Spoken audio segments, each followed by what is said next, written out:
శరీర బలహీనలు అయిపోయామనుకోండి, ఎక్కడికి వెళ్తాం చెప్పండి?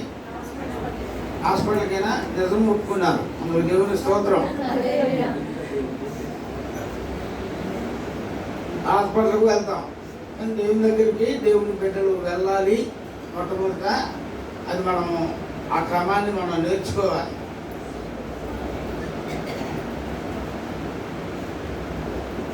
సరే, హాస్పిటల్కి వెళ్తామని ఒప్పుకున్నారు కాబట్టి హాస్పిటల్ లైన్లోనే వెళ్దాం. హాస్పిటల్కు బాగా నీరసంగా బలహీనంగా ఉంటే డాక్టర్ గారు చేసే మొట్టమొదటి పని ఏంటి చెప్పండి? సిలిండర్ బాటిల్ ఇచ్చేస్తారు, సెలైన్ ఎక్కిస్తారు, గ్లూకోజ్ కదా. ఎందుకంటే అది వెంటనే రక్తంలో కలిసిపోయి శక్తిని ఇస్తుంది. మనం అంటే ఇప్పుడు శక్తి రావాలి అంటే తిన్న తర్వాత అరగాలి, అరిగింది రక్తంగా మారాలి, ఆ రక్తంగా మారింది ఆ నరాలకు వెళ్ళి ఆ రక్తంగా మారి అది శక్తిని ఇస్తుంది. దానికి కొంత టైం పడుతుంది. కాబట్టి ఇప్పుడు ప్రస్తుతం నీరసంగా ఉండిపోయారు కాబట్టి, బలం లేకుండా ఉన్నారు కాబట్టి మొట్టమొదట శక్తి కావాలి, బలం కావాలి. కనుక బలం కోసం ఏం చేస్తారంటే డాక్టర్ గారు ఏం చేస్తారు? సెలైను ఎక్కిస్తారు. సిలిండర్ కాదండి, ఓకేనా? కాబట్టి చక్కటి శక్తిని ఇచ్చేటువంటి సెలైన్ ఎక్కిస్తారు. ఆ తర్వాత బలానికి టాబ్లెట్లు, టానిక్. ముందు బలం వచ్చేసింది కదా ఇక, కనుక ఇక ఈ బలాన్ని బట్టి టానిక్ అది ఇది ఇచ్చి ఒక 5 రోజులు, ఇది ఉదయం, ఇది మధ్యాహ్నం, ఇది రాత్రికి. కుమారా అంటే రాత్రి వేసుకో, తప్పకుండా వేసుకోవాలి సుమా. డాక్టర్ గారు ఇచ్చేసారని దాన్ని తీసుకొచ్చి గూట్లో పెడితే, బీరువాలో పెడితే, బల మీద పెడితే లాభం లేదు. ఎందుకనంటే అది నీ శరీరంలోనికి బలాన్ని తీసుకుని రావాలి అంటే డాక్టర్ గారు చెప్పిన మాట ప్రకారంగా, ఆ సూచన ప్రకారంగా దాన్ని చేసినప్పుడు మాత్రమే బలం పొందుకుంటాం. మరి ఆహారం బలం రావాలంటే మనం మామూలుగా నీరసంగా లేనప్పుడు ఏం చేస్తాం? బలమైన ఆహారం తీసుకుంటాం. ఆ బలమైన ఆహారం ఏంటో మన అందరికీ తెలుసు. బలమైన ఆహారం అంటే శ్రేష్టమైన ఫుడ్ ఏది చెప్పండి? మొట్టమొదట బాదం పప్పు అంట, జీడిపప్పు అంట, పాలంట, ఇంకా గారెలంట, బూరెలంట. బూరెలో బలం ఉందో లేదో నాకు తెలియదు. బూరెలు అంటే మినపప్పుతో చేసేది కదా, అవునా? గారెలు మినపప్పుతో చేస్తారు, బూరెలు కూడా మినపప్పు కాదా? బియ్యం పిండి. బియ్యం పిండి ఎప్పుడు తినేది? తెల్ల బియ్యం తినబాటుంది, షుగర్ ఎక్కువైపోతుందంట. షుగర్ రానవి కూడా షుగర్ తెప్పించే తెల్ల బియ్యమే. బియ్యం తినండి, అస్సలు ఎక్కువ రండి మాకు అంటారు. మా ఇంట్లో కూడా అంతే. తెల్ల బియ్యం, ముడి బియ్యం తీసుకెళ్తే మా చెల్లి వాటిని దాచేసి ముడి బియ్యాన్ని తెల్ల బియ్యం కట్ట తీసుకొస్తే ఇమ్మీడియట్గా దాన్ని ఉప్పు తీసేస్తుంది. తెల్ల బియ్యం వండేయాలి, తినాలి. అది రుచులు తొట్టలేదంట. రుచి లేదే నీకు బలం, ముడి బియ్యమే బలం. ఈ మధ్య అపరాలు తినమంటున్నారు, గడ్డి తినమంటున్నారు.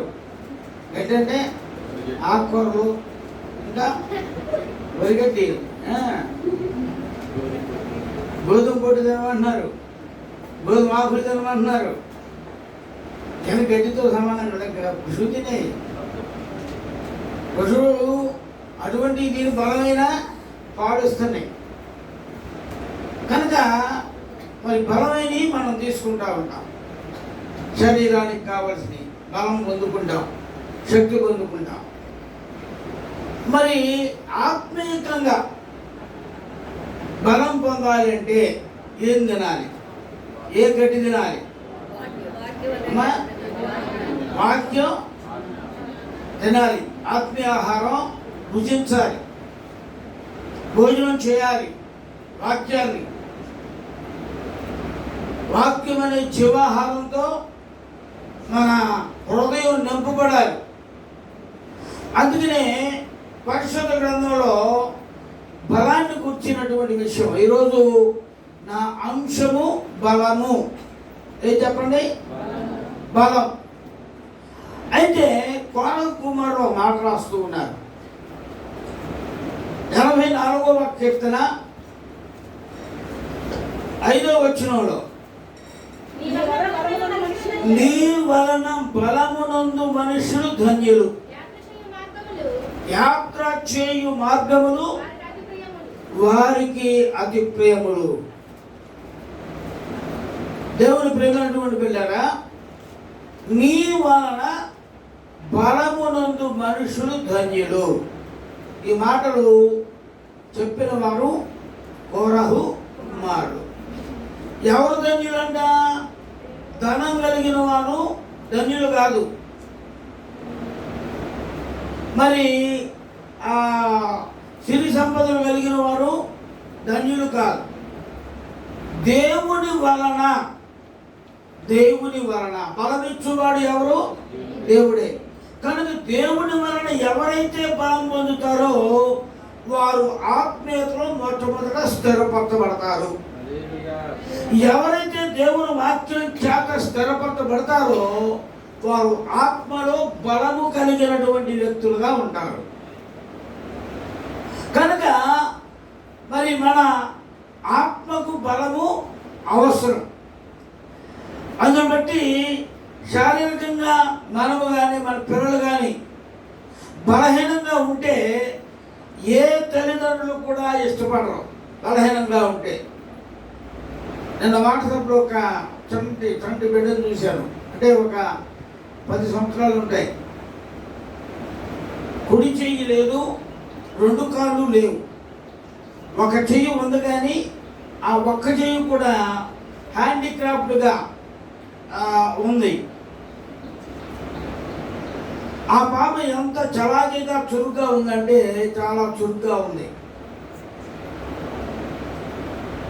దొల్లుకుంటూ ఆడుకుంటూ వెళ్తా ఉంది. నేను ఎందుకు చెప్తున్నానంటే ఇటువంటి బిడ్డలు, ఆ బిడ్డ ఆనందంగా సంతోషంగా ఉన్నా తల్లిదండ్రులకు మాత్రం ఆ బిడ్డను చూస్తే ప్రతిదినం కూడా నరకమే. ఎందుకంటే బలం లేదు ఒకటి, రెండవది అంగవైకల్యం కలిగినటువంటి వ్యక్తిగా ఆ బిడ్డ ఉన్నది. కాబట్టి ఏ తల్లిదండ్రులకు కూడా సంతోషం ఉండదు. అన్ని కాళ్ళు కూడా, అన్ని అవయవాలు కూడా చక్కగా ఉండి చురుగ్గా ఉండి బాగా చదవగలిగి రాసే పరీక్షల్లో జయము పొందుతూ ఉంటే ఆ బిడ్డను బట్టి తల్లిదండ్రులకు చాలా సంతోషంగా ఉంటుంది, చాలా సంతోషం. కనుక ఈ విధంగా బలహీనంగా ఉండడం ఏ తల్లిదండ్రులకు కూడా చూడడానికి కూడా అంత మంచిగా అనిపించదు. అలాగే ఆత్మీయంగా మనము బలహీనంగా ఉండడం, మన పిల్లలు బలహీనంగా ఉంటే మనకు ఏ విధంగా అయితే బాధ కలుగుతుందో, దేవుని పిల్లలమైన మనము, దేవుని బిడ్డలబడిన మనం కూడా ఎట్లా ఉండాలని మన తండ్రి కోరుకుంటున్నాడు చెప్పండి. మన పరలోకపు తండ్రి మనము బలముగా ఉండాలి అని కోరుకుంటున్నాడు, ఇష్టపడుతూ ఉన్నాడు. దేవుని స్తోత్రం, హల్లెలూయా. బలహీనంగా ఉన్నటువంటి వారు దేవుని బిడ్డలు దేవునికి అస్సలు ఇష్టం ఉండరు. బలహీనంగా ఉన్న బిడ్డలు దేవునికి అసలు ఇష్టమే ఉండరు. కనుక మనం ఇప్పుడు ఏం కావాలి? మనకి బలము కావాలి. కనుక మరి అలాగే ఆత్మీయంగా మనం బలహీనంగా ఉండడం దేవునికి అసలు ఇష్టం ఉండదు. మరి ఈ రోజుల్లో మనం చూస్తూ ఉంటే విశ్వాసుల్లో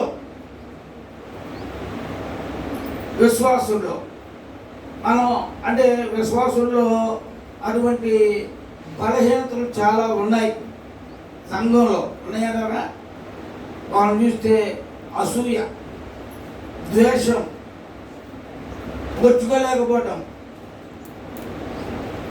ఇంకా ప్రభు యొక్క సన్నిధిలో నిలకడగా ఉండలేకపోవటం, స్థిరంగా ఉండలేకపోవటం, ప్రార్థన చేయకపోవడం, పరిశుద్ధాత్మను పొందుకోవడానికి దేవుణ్ణి అడగకపోవడం, ఇవన్నీ బలహీనతలే దేవుని బిడ్డలకి. కనుక ఇవన్నీ వీటన్నిటినీ కూడా దేవుడి బిడ్డలు కలిగి ఉండాలి అని మరి చాలా ఇష్టపడుతూ ఉన్నాడు. అటు వారిని బలహీనంగా ఉన్న బిడ్డలను తల్లిదండ్రులు ఏ విధంగా అయితే ఇష్టపడరో అదేవిధంగా మన పరలోకపు తండ్రి మనం బలహీనంగా ఉండడం ఆయనకు అసలు ఇష్టం ఉండదు. కనుక బలము లేనటువంటి స్థితిలో నుండి ఈ రోజుల్లో విశ్వాసుల్లో మనకి ఆదిమ సంఘాన్ని గురించి తెలుసా? ఆదిమ సంఘం అంటే ఇది ఆదిలో ఉన్న అపోస్తుల బోధ విని రక్షణ పొంది ప్రభువులో నడిచినటువంటి సంఘం. అది సంఘాలు అప్పట్లో ఇట్లా ఈ విధంగా కూడుకోవడానికి లేవు. ఇంటంటే ఒకరు కూడుకుంటూ ఆరాధన చేస్తూ ఉండేవాళ్ళు. అటువంటి ఆదిమ క్రైస్తవ సంఘం ప్రభు కొరకు ఎంతో ఆసక్తి కలిగిన వారుగా ఉండేవారు. ఇది దేవునికి ఇష్టం. సంఘంలో ఆసక్తి కలిగిన బిడ్డలంటే దేవునికి చాలా ఇష్టం. అదేవిధంగా సంఘంలో ఐక్యముగా ఉండడం అనేది దేవునికి చాలా ఇష్టం. ఇది ఆత్మీయ బలాన్ని చేకూరుస్తుంది. అదేవిధంగా సంఘంలో ఉన్నటువంటి వారు ఎవరైనా దేవుని కొరకు కష్టాలు పడినప్పుడు, శ్రమలు వచ్చినప్పుడు ఓర్చుకొని మరి దేవుని కొరకు బలముగా నిలబడగలిగిన వారంటే దేవునికి చాలా ఇష్టం. వీరు ఆత్మీయ బలము కలిగిన వారుగా దేవుడు పరిగణిస్తాడు. కనుక ఆదిమ సంఘంలో వారికి శ్రమ కలిగిన, మరణము వచ్చిన ప్రభు కొరకు ధైర్యంగా నిలబడగలిగిన సంఘమే ఆదిమ సంఘం. వారికి ఎన్నో శ్రమలు వచ్చాయి. వారికి ఎన్నో శ్రమలు వచ్చినా కూడా వారు ప్రభు కొరకు స్థిరముగా నిలబడినటువంటి సంఘమే ఆదిమ సంఘం, ఆదిమ క్రైస్తవులు. అటువారంటే దేవునికి చాలా ఆనందం, సంతోషం. దేవుని స్తోత్రం, హల్లెలూయా. మరి ఈరోజు సంఘ విశ్వాసులటువంటి పట్టత్వం కనిపించట్లేదు, ఎక్కడా కనిపించడం లేదు. ప్రపంచంలో ప్రపంచ దేశాలన్నీ కూడా ఈ విధంగా నిర్జీవమైనటువంటి సంఘాలుగా, నిర్జీవమైనటువంటి కుటుంబాలుగా, వ్యక్తిగతంగా ఉద్యమం లేకుండా జీవిస్తున్నటువంటి కాలంలో మనం ఉన్నాం. కారణం ఏమిటి అంటే ఆత్మీయ బలము లేదు. ఏ బలం లేదు చెప్పండి? అందరూ చెప్పండి. అందరూ న్యాయంగా చూడాలి. ఆత్మీయ బలము లేదు. కనుక ఆత్మీయ బలము ఎవరిస్తారు అంటే దేవుడే ఆత్మీయ బలాన్ని ఇవ్వగలిగిన వాడు. నువ్వు అడిగితే అయ్యా నాకు ఆత్మ సంబంధమైన బలాన్ని నువ్వు నాకు ఇవ్వమని ప్రభుని అడిగితే ప్రభు ఆ ఆత్మ బలాన్ని ప్రభు ద్వారా మనం పొందుకోగలుగుతాం. మనం అడుగుతాం కానీ ఏమడుగుతాం? ఎంతసేపు నన్ను దీవించు ప్రభువా, నా బిడ్డను దీవించు, నా మనవరాలను దీవించు, నా ఉద్యోగాన్ని దీవించు, మంచి ఉద్యోగం రావాలి, మంచి పిల్ల రావాలి, మంచి కట్నం తేవాలి, మంచి రంగు ఉండాలి, ఇవన్నీ కోరుకుంటాం. మా కులం అమ్మాయి కావాలి, మా కులం అబ్బాయి కావాలి కోరుకుంటామా లేదా? ఇవి కోరుకుంటాం కానీ ఆత్మబలాన్ని కోరుకుంటామా చెప్పండి? కోరుకున్నారు ఎప్పుడన్నా? కోరుకుంటే మీరు ధన్యులు అని చెప్పక తప్పదు. బైబిల్ వాక్యానుసారంగా నా వలన బలమునందు మనుషులు ధన్యులు అంటే దేవుడిచ్చే బలము పొందుకునేవారు ఆ ధన్యతను పొందుకుంటారు. కనుక అట్టి ధన్యత ప్రభు ద్వారా మనము పొందుకోగలము. శారీరకంగా బైబిల్లో అంటే చాలా మందికి ఇచ్చాడు. ఇద్దరు వ్యక్తులు మనం జ్ఞాపకం చేసుకుంటే, ఒక ఆయనేమో దేవుడు శారీరకంగా ఇచ్చిన బలాన్ని వాడుకున్న వ్యక్తి అయితే, మరొక వ్యక్తి దేవుడిచ్చిన బలాన్ని నిరర్థకం చేసుకున్నాడు, వ్యర్థం చేసుకున్నాడు. వ్యర్థం చేసుకున్న దేవుడిచ్చిన బలాన్ని వ్యర్థం చేసుకున్నటువంటి వ్యక్తి ఎవరు అంటే సంసోనుగా. ఏం చేసుకున్నాడు? శారీరకంగా బలవంతుడే కానీ మానసికంగా చాలా బలహీనుడు. అందుకనే గుడ్డివాడిగా చనిపోవాల్సి వచ్చింది. శారీరకమైనటువంటి బలం కలిగిన మానసికంగా బలహీనుడు. ఎందుకు బలహీనుడు మీ అందరికీ తెలుసు. ఎందుకు బలహీనుడు బాబు? సాయి చెప్పు. సంసోను మంచి దిట్టైనోడు, బలం కలిగినాడు. 300 నక్కలను పట్టుకొని వెనక్కి తిప్పే హోపదాన్ని తోహలు ముడేసి మధ్యలో డ్యూటీ పెట్టి నిప్పట్టించి వదిలిపెట్టాడు. 300 నక్కలను పట్టుకోవడం అంటే మాటలేనా? ఒక నక్కను పట్టుకోలేము. నక్క దాకా ఎందుకు, అడవిలోకి ఎందుకు, కుక్కను పట్టుకొని చెప్తాం. అది దాన్ని పట్టుకుందాం దామ్మ చూ చూ చూ చూ చూ అనుకుంటాను వెళ్ళే, అది జా జా జా జా జా అనుకుంటా వెళ్ళిపోతుంది.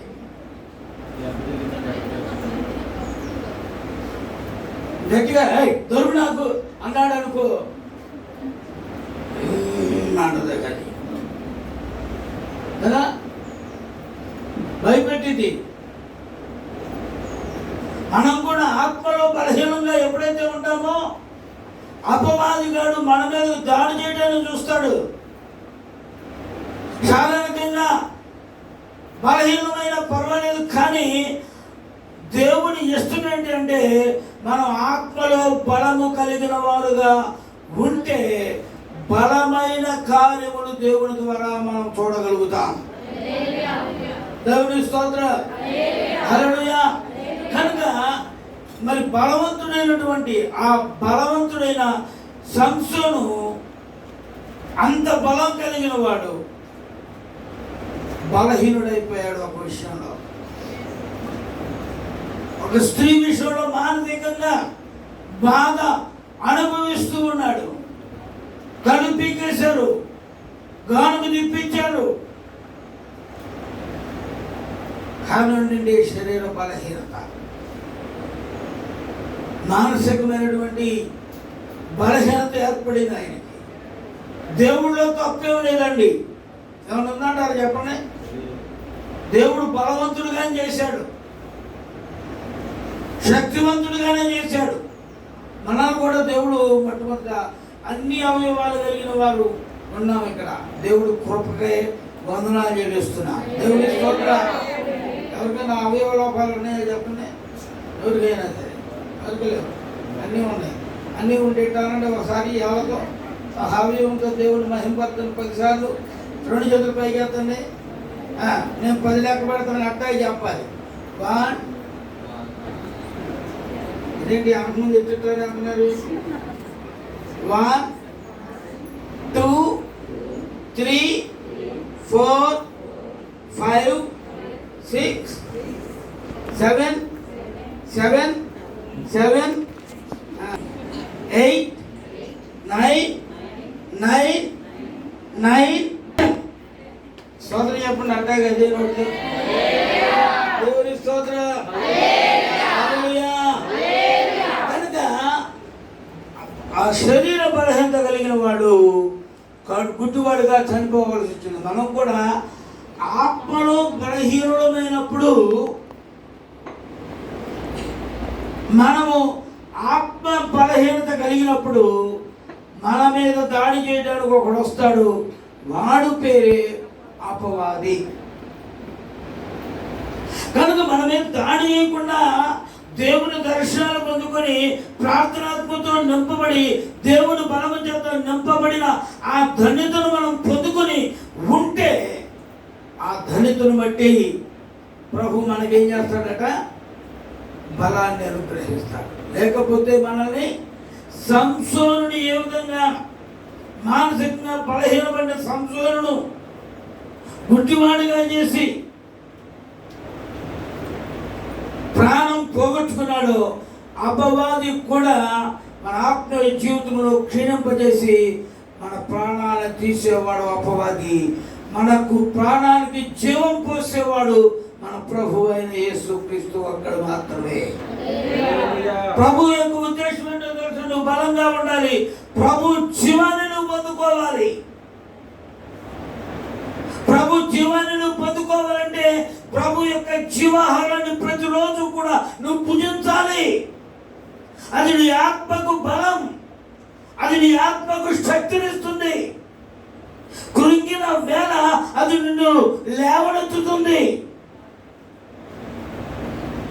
నీ దీన స్థితిలో అది నిన్ను కాపాడగలిగినది దేవుని బలము. దేవునికి స్తోత్రం. కాబట్టి ఇప్పుడు దేవుని బలం కావాలని వాళ్ళు స్తోత్రం చెప్పండి. హల్లెలూయా. దేవుని బలం ఎందుకు కావాలని మీకు చెప్పండి. సైతాను గారు మన మీద దాడి చేయకుండా దేవుని బలం పొందుకొని ధన్యులం కావడానికి దేవుని బలము మనకు కావాలి. దేవుని స్తోత్రం. హల్లెలూయా. మరొక వ్యక్తి ఉన్నాడు, ఆయన పేరు మనం ఆలోచన చేస్తే మరొక వ్యక్తి పేరు మీకు ఎవరైనా గుర్తున్నారా? కాలేబు. కాలేబు కూడా చాలా బలవంతుడు, శక్తివంతుడు. ఈ బలం దేవుడి ద్వారానే ఇద్దరికి కూడా అనుగ్రహించబడింది, కాలేబుకి అదేవిధంగా సంసోనికి కూడా. అయితే కాలేబు శారీరకంగా మానసికంగా బలవంతుడు, రెండిట్లో బలవంతుడే. శారీరకంగా బలవంతుడే, మానసికంగా కూడా బలవంతుడే. సంసోనేమో శారీరకంగా బలవంతుడు, మానసికంగా బలహీనుడు. కానీ దేవుడు ఎవరు కోరుకుంటున్నాడు? కాలేబు వంటి బలవంతులను దేవుడు సంఘములో ఉండాలని కోరుకుంటున్నాడు. మీరు బలవంతులుగా దేవుడి సంఘంలో ఉండాలి. బలవంతులుగా ఉండి దేవుడి కార్యములు బలముగా చేయగలిగినటువంటి వారుగా మీరు కూడా ఉండాలి. దేవుడి స్తోత్రం. హల్లెలూయా. కాలేబు శారీరకంగా మానసికంగా బలవంతుడు కాబట్టి దేవుని పక్షంగా నిలబడి ధైర్యంగా బలవంతుడుగా ఉన్నాడు. ఎవరి పక్షంగా నిలబడి? దేవుని పక్షంగా నిలబడి కాలేబు గారు ధైర్యంగా బలవంతుడుగా ఉన్నాడు. కోరవ కుమారులు పై చెప్పబడినటువంటి, అంటే మనం తెలుసుకున్నటువంటి వ్యక్తులు వాక్యంతో దేవుని ద్వారా బలము పొందిన వారుగా ఉన్నారు. వారు ధన్యులు అంటుంది బైబిల్. ఈ బలం మనల్ని ఉజ్జీవింపజేస్తుంది. దేవుని బలం సైతాను బలం బలహీనపరుస్తుంది, అధైర్యపరుస్తుంది, దేవునికి దూరంగా తీసుకుని వెళ్తుంది, దేవుని సహవాసానికి దూరం చేస్తుంది. దేవుని స్తోత్రం. దేవుని సన్నిధికి మీరు ఎవరన్నా దూరంగా ఉంటున్నారా? దూరంగా ఉంటున్నారు ఎవరన్నా ఉంటే చేయొద్దండి. అతన్ని ఎవరు దూరంగా ఉంటుంది, ఎవరు ఎత్తుతున్నారు. దేవుడు నిన్ను దీవించును గాక, బలవంతురాలుగా చేయును గాక. ఎట్టి చెప్తే ఆ పొలం ముందు కూడా మీకు అసూయ ఉందా? కాబట్టి స్తోత్రం చెప్పండి. హల్లెలూయా. కనుక మరి దేవుని సన్నిధికి నువ్వు దూరం అవ్వకూడదు. ఎటువంటి పరిస్థితులు అట్టనా ఉన్నాయండి. దేవుడు నిన్ను బలపరచాలంటే దేవుని మందిరానికి రావాలి. దేవుని మందిరంలో నీవు బలం పొందడానికి, దేవుడు అనుగ్రహించే ఆ శక్తిని పొందుకోవడానికి దేవుని మందిరానికి వచ్చి దేవుడిచ్చే బలం కొరకై నువ్వు పోరాడాలి. అది మా క్రైస్తవ సంఘంలో అపోస్తుల కాలంలో బలం పొందడానికి ప్రభు మాట చెప్పాడు. వాళ్ళకి ఏమని చెప్పాడు? అపోస్తుల కార్యాల గ్రంథం 2వ అధ్యాయం, అపోస్తుల కార్యాల గ్రంథం 2వ అధ్యాయం చూడండి. అక్కడ వారు ఏకంగా కూడి మేడగదిలో కూడి ఏం చేశారు చెప్పండి. అంతకుముందు దేవుడు ఏం చెప్పాడు? ప్రభు ఏం చెప్పాడు వాళ్ళకి? నేను వచ్చు వరకు మీరు ఏం చేయాలి? మెలుగుకున్నారా? పరిశుద్ధాత్మను పొందుకునే వరకు మీరు అక్కడే నిలిచి ఉండి కనిపెట్టుకొని ప్రార్థన చేయండి. ఇప్పుడు వీళ్ళు ప్రభువైన యేసుక్రీస్తు వారి మాట ప్రకారంగా చేశారా లేదా? చేశారు. కాబట్టి వీరికి ఏమొచ్చింది? ఏమొచ్చిందట? వేగముగా వీచు బలమైన గాలి ఆకాశం నుండి వచ్చి అకస్మాత్తుగా పరిశుద్ధాత్మ శక్తి చేత, పరిశుద్ధాత్మ బలము చేత నింపబడిన వారుగా ఉన్నారు. దేవుని స్తోత్రం. ఎందుకంటే ప్రభు చెప్పిన మాటకు విలువించారు వాళ్ళు. ప్రభు చెప్పిన మాట ప్రకారంగా వారు మనస్సు నిలుపుకున్నారు. వారు మనస్సును ఏకం చేసుకున్నారు. దేవుని శక్తిని నువ్వు ఈ రోజున సంఘంలో పొందుకోవాలంటే ఇంకా అక్కడండి పాస్టర్ గారు నువ్వు నిరుత్సాహపడడానికి వీల్లేదు. నీ మనస్సును స్థిరపరచుకో, ధైర్యపరచుకో. నేను నా సంఘము, నా బిడ్డలు కలిసి ప్రార్థన చేస్తే సంఘంలో బలమైన కార్యములను నేను చూస్తాను, చేయగలుగుతాను అని నువ్వు చెప్పగలిగే ధైర్యంతో కూడిన బలాన్ని దేవుడు నీకు ఇస్తాడు. దేవుని స్తోత్రం. హల్లెలూయా.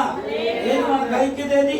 మీరు ఎప్పుడైనా సరే, మీరు ఎప్పుడైనా అమ్మ నాకు ఈ బాధ ఉంది, నా కోసం ప్రార్థన చేయడానికి రండి అని ఇంటికి వెళ్ళి ఆహ్వానించి ఇవాళ 12 గంటలకి 2 గంటల దాకా ప్రార్థన చేద్దాం, లేకపోతే 9 గంటలకి 10 గంటల దాకా ప్రార్థన చేద్దాం, లేకపోతే నువ్వు చెప్తుంటే చెప్పు, ఇద్దరం కలిసి ఆ టైంలో ప్రార్థన చేద్దామని ఏకీభవించి చేసే మనస్సు కలిగిన వారు ఎవరైనా ఇక్కడ ఉన్నారా? మరి అప్పుడు బలహీనగా బలవంతులు ఎట్లవుతారు? బలం పొందుకోవాలని ఆశ ఉంది. ఎవరి వలన ఈ బలం రాదు. పాస్టర్ గారి వలన బలం రాదు. ఏక మనసు కలిగి దేవుని హృదయానుసారంగా నీవు చేయగలిగినప్పుడు దేవుని యొక్క సన్నిధిలో శక్తివంతుడుగా మిమ్మల్ని నింపుతాడు. ఆ శక్తి పొందుకోవాలని ఆశ లేదు. ఏదో వస్తున్నాం, మన అవసరం లేదు, దేవుడు చెప్పుకుంటున్నాం, దేవుడు తీరుస్తున్నాడు అని అనుకుంటున్నారేమో. దేవుడు నీకు ఇచ్చినటువంటి అవకాశాన్ని, దేవుడు నీకు ఇచ్చినటువంటి ఈ ఆపర్చునిటీని నువ్వు వ్యర్థం చేసుకుంటే ఒక దినాన దేవుని సన్నిధిలో మనమందరం కూడా ఏం చెప్పండి? లెక్క అప్పగించాలి. ఇప్పుడు చెప్పరు స్తోత్రం. నన్నక్కడ అగ్నిగుండంలో పడతాడు. అంత భయం ఉన్నప్పుడు మీరు ఎట్లా ఉండాలి? నా వలన బలము నొందిన ఉన్నవారు బలము కలిగిన వారు ధన్యులుగా పిలువబడతారు. అట్టి ధన్యతను మనము పొందుకుందాముగాక. ఇంకా చాలా విషయాలు ఉన్నాయి, ఇప్పుడు ముగించబల్ల. ఇంకా ఇంట్రడక్షన్ కూడా అవ్వాల, ఉపోద్ఘాతం కూడా అవ్వాల. అయితే 11 మాత్రం అయిపోయింది, పరిగెత్తింది. అది అయిపోయింది కలిపి నేను ముగిస్తూ ఉన్నాను. వచ్చే వారంలో కొన్ని విషయాలు ప్రార్థనాపూర్వకంగా నేర్చుకుందాం.